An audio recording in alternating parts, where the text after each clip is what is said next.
In this video, we are going to look at how to implement the depthwise conv2d backprop input. And what this does is it calculates the gradients of depthwise convolution with respect to the input.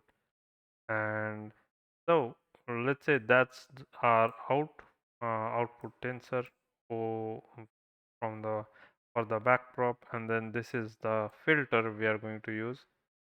We can input that right here, filter and out backprop. And for the input sizes, let's say we chose input size of 1 by 4 by 4 by 1. Then when we run this, what we get in the output is a tensor of size 1 by 4 by 4, and that's going to be the gradients with respect to the input. Likewise, there is another method which is depthwise conv2d backprop filter, and this calculates the gradients with respect to the filter instead of output. And here, let's say that's our input, and that's 1 by 4 by 4 by 1, and that's the size of the filter we have.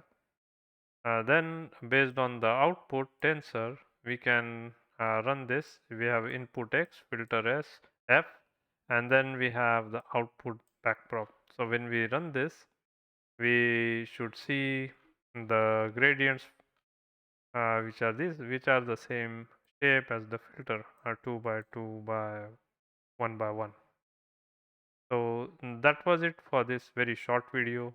If you have any questions, comments, or suggestions, please do let me know in the comment section below. Thank you.